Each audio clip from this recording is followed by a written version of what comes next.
Being مسلم ہم blue کرتے ہیں کہ ہمارے لیے ایک ڈے آف ججمنٹ ہے. اس دن ہر کسی کا نامہ اعمال اس کے ہاتھ میں دیا جائے گا اور یہ ڈکلیئر ہوگا کہ who is right and who is wrong, who deserve جنہ اینڈ ہو ڈیزرو جہنم. لیکن قبر میں پھر جزا اور سزا کا جو معاملہ ہے، قبر میں عذاب کیوں ہونا ہے before the day of judgment? ابھی رزلٹ ڈکلیئر ہونا ہے قیامت کے دن، تو قبر میں عذاب پھر کیوں ہونا ہے؟ اگر کوئی گناہ گار ہے تو قبر جنت کے بغیچے میں بغیچہ کیوں ہے؟ یہ پہلے کیوں ڈکلیئر ہوتا ہے؟ جزاکم اللہ خیر. بھائی صاحب نے سوال کیا ہے کہ یوم القیامہ میں ہر ایک کو پتہ لگے گا انہوں نے کیا گناہ کیے، کیا اچھا کام کیے، کیا وہ جنت میں جائیں گے جہنم میں جائیں گے. تو یہ قبر کے عذاب کیوں؟ میں اس کی مثال دوں گا. جب آپ کبھی پڑھتے اسکول میں یا کالج میں، ایک ہوتا ہے فائنل ایگزام، اور اس کا جواب ہے سورہ عمران میں سورہ نمبر 3 آیت نمبر 185، کل نفس ذائقۃ الموت، ہر نفس کو موت آئیں گی. فائنل ریکمپنس، جو فائنل ریکمپنس وہ ہوئے گا یوم القیامہ میں، آن دا ڈے آف ججمنٹ. اگر کوئی شخص جہنم کی آگ سے بچ جاتا ہے اور جنت میں جاتا ہے، وہ سفلتا پاتا ہے، نہیں تو یہ دنیا ایک کھیل ہے. تو آیت میں صاف ذکر ہے کل نفس ذائقۃ الموت، ہر نفس کو موت، ہر نفس موت کو چکیں گی، اور فائنل حساب کتاب ہوگا یوم القیامہ پہ. اور جو انسان جہنم کی آگ سے بچے گا اور جنت میں جائے گا وہ سفلتا پائے گا، نہیں تو یہ دنیا ایک کھیل ہے. مطلب ٹوٹل فائنل حساب کتاب آخرت میں. جس طریقے سے ہم جب کالج جاتے ہیں، اسکول جاتے ہیں، ہم پڑھتے ہیں، ایک ہوتا ہے فائنل ایگزام، ایک ہوتا ہے ٹرمینل ایگزام. برابر ٹرمینل ایگزام ہوتا ہے کہ نہیں؟ کچھ ہوتا ہے ویکلی ٹیسٹ.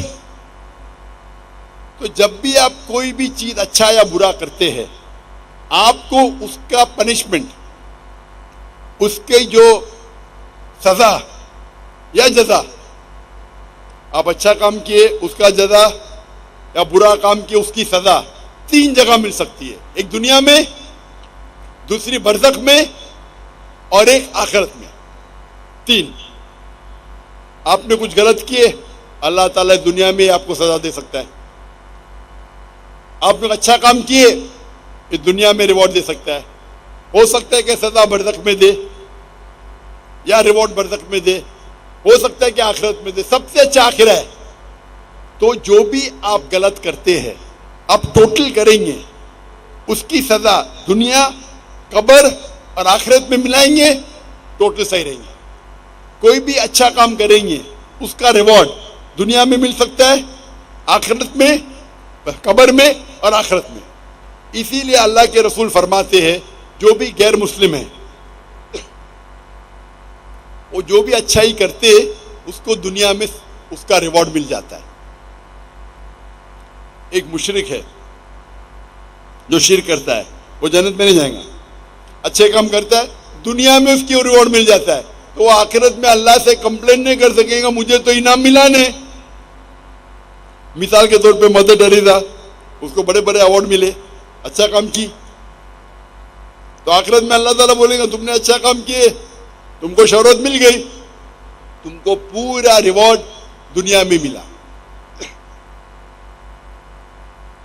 جو غلط کام کیے ہو سکتا ہے کہ تھوڑی سزا یہاں نہیں بھی ملے. کتنے لوگ ہیں جو بڑے بڑے اسمگلر ہیں، ڈاکو ہے، اپنی زندگی اچھے عیش و آرام سے دنیا میں بتاتے ہیں. اللہ تعالیٰ بولا چلو تم کو سزا یہاں نہیں دوں گا، قبر میں دوں گا اور آخرت میں دوں گا، یا صرف آخرت میں دوں گا. تو وہ سمجھتا ہے کہ ارے میں تو بہت تیر مارا، غلط کام کیا، مشرک ہے، ڈاکہ ڈالا، لوگ کا قتل کیا، دنیا میں کچھ نہ اس کو پنشمنٹ ملی. پنشمنٹ مل سکتی ہے قبر میں اور آخرت میں. تو یہ کہنا کہ آخرت میں پنشمنٹ ملیں گی تو قبر میں کیوں مل رہی ہے، آپ ٹوٹل کریں گے تو صحیح رہیں گا. ہو سکتا ہے کہ پارٹ آپ کو دنیا میں ملی، پارٹ سزا آپ کو قبر میں ملی، باقی کی ملے گی آخرت میں. ہو سکتا ہے کہ دنیا میں آپ کو سزا ملی نہیں جو غلط کام کیا آپ نے، ہو سکتا ہے قبر میں بھی نہ ملی تو پوری ملیں گی آخرت میں. تو ٹوٹل صحیح ہے یہ. ہاں لیکن ڈبل سزا نہیں ملیں گی. ڈبل مطلب آپ کو ملنا چاہیے 100 پوائنٹس کی سزا. ہو سکتا ہے کہ 2 پوائنٹ دنیا میں ملے گا، 8 پوائنٹ قبر میں، 90 پوائنٹ آخرت میں. اللہ تعالیٰ ایسا نہیں کرے گا 100 پوائنٹ دنیا میں بھی، 100 پوائنٹ قبر میں بھی، 100 پوائنٹ آخرت میں. یہ غلط ہے. تو اگر 100 پوائنٹ کی سزا ملنا چاہیے آپ کو کچھ پوائنٹ دنیا میں ملیں گے، کچھ پوائنٹ قبر میں، باقی ملیں گے آخرت میں. جو لوگ، اسی لیے اللہ کے رسول فرماتے کہ یہ دنیا جو ہے ایک مسلم کے لیے قید ہے اور ایک کافر کے لیے جنہ ہے. تو ایک غریب یہودی پھٹیلے چٹیلے کپڑے پہن کے حافظ ابن حجر اسقلانی رحم اللہ ان کے پاس آتے ہو، بولتے یہ حدیث کی کیا معنی ہے؟ میں تو غریب ہوں اور آپ کے رسول کہتے ہیں کہ کافر کے لیے، اور میں کافر ہوں، کافر کے لیے دنیا جنت ہے، میں غریب ہوں، میرے کپڑے پھٹے، کہاں جنت ہے؟ آپ کے لیے، آپ مسلم ہیں، آپ کے لیے قید ہے، آپ تو عیش و آرام کریں، کہاں قید ہے؟ تو وہ فرماتے ہیں، جواب دیتے ہیں حافظ حجر اسقلانی کہ مسلمان جانتا ہے کہ جو اسے آخرت میں ملے گا وہ جنت، وہ اتنا عظیم ہے کہ اگر آپ دنیا کے سب سے امیر انسان بھی ہو وہ آخرت کے مقابلے میں کچھ نہیں ہے. یہ قید ہے. آپ دنیا کے سب سے امیر انسان ہو، سب سے طاقتور ہو، سب سے بڑے راجا ہو، لیکن جو آپ کو جنت میں انعام ملے گا وہ اس دنیا کے مقابلے میں قید ہے. اور اگر وہ کافر یہ جانے کہ آخرت میں اس کو جو سزا ملیں گی، یہاں چاہے وہ بدترین سے بدترین انسان ہو، سب سے غریب ہو، سب سے بھوکا، پھر بھی آخرت کے اندر جو سب سے کم آگ آپ کے تلوے کے نیچے رہیں گی تو آپ کا بھیجا ابلے گا، سب سے چھوٹی سے چھوٹی آگ. تو اگر آپ کو پتا چلے گا کہ کیا آپ کو پنشمنٹ، سزا ملیں گی آخرت میں، اس دنیا میں آپ سب سے بدترین انسان بھی رہیں گے پھر بھی آپ کے لیے جنت ہے، تو یہ تشریح اس کی. تو ٹوٹل فائنل ریکمپنس آخرت میں ہے. ٹوٹل پنشمنٹ اینڈ ریوارڈ دنیا، قبر اور آخرت ہے. ہوپ دان سے ہم لاسٹ سیشن آخری کو سوال مائک نمبر 2 پہ مختصر آخری سوال. ہلو مسیح خداوند میں آپ سب کو سلام. جی میرا نام سائمن پلیز ناصر ہے. یہ آخری سیشن صرف مسلمز کے لیے. مائک نمبر 2 پہ جو بھی مسلم ہیں وہ سوال پوچھ سکتے ہیں. یہ آخری سوال صرف مسلمز کے لیے ہے. مائک نمبر 2 کے پاس جو مسلم ہیں وہ سوال کر سکتے ہیں. سر آپ نے سوال کیا تھا کہ یہ راؤنڈ جو ہے وہ مسیحیوں کے لیے ہے. یہ راؤنڈ لاسٹ مسیحیوں راؤنڈ یہ ڈاکٹر ذاکر نائک صاحب نے کہا، ڈاکٹر صاحب نے کہا تھا لاسٹ راؤنڈ صرف مسلمانوں کے لیے. لاسٹ راؤنڈ شروع ہو چکا ہوا ہے، اس کا آخری سوال ہے. یہ صرف مسلمز کے لیے سوال ہے. پلیز مسلم بھائی آگے آ کے سوال کر لیں.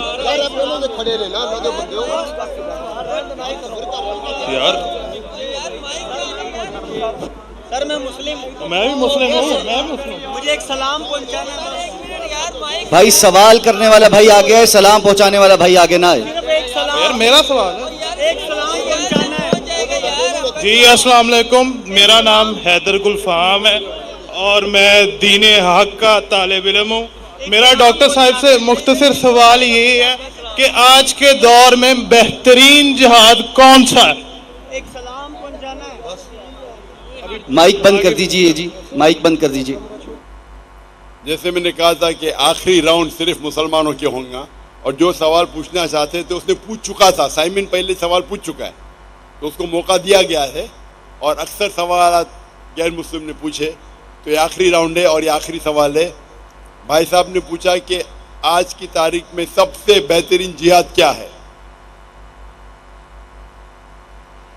آج کی تاریخ میں سب سے ہم دیکھتے ہیں معاشرے میں، ہمارے معاشرے میں ٹیکنالوجی بڑھ چکی ہے، سوشل میڈیا آ چکا ہے، کئی فتنے آ چکے. سب سے بہترین جہاد ہے جہاد اپنے نفس کے ساتھ. اپنی نفس کے ساتھ جہاد کرنا ایک عظیم جہاد ہے. ہم دیکھتے ہیں کہ ٹیکنالوجی بڑھ رہی ہے, سائنس بڑھ رہی ہے, کتنے چیزیں ہم کو سوشل میڈیا پہ آ رہی ہے, اور کئی بار مسلمان بھٹکتے ہیں اور قرآن اور حدیث پہ عمل نہیں کرتے. ہمارا جہاد ہونا چاہیے کہ ہم قرآن اور مجید کے نزدیک آئے, قرآن اور مجید کے تعلیمات پہ عمل کرے. تو میرے نزدیک آج کی تاریخ میں سب سے بہترین جہاد یہ ہے کہ قرآن اور مجید کے تعلیمات پہ عمل کرے. قرآن کو ترجمے سے پڑھیے, حدیث کو پڑھیے اور اس پہ عمل کریے. انشاءاللہ مسلمان پھر سے دنیا کے چوٹی پہ پہنچیں گا. آج کی حالت میں مسلمان کو لوگ نیچے دیکھتے ہیں, فٹ بال کی طرح لات مارتے ہیں, کیونکہ ہم قرآن اور حدیث سے دور ہیں. ہم اگر جد و جہد کریں گے, قرآن اور حدیث کے روشنی میں قرآن اور حدیث کے تعلیمات پہ عمل کریں گے, یہ سب سے بڑا جہاد ہے. وآخر دعوانا الحمدللہ رب العالمین.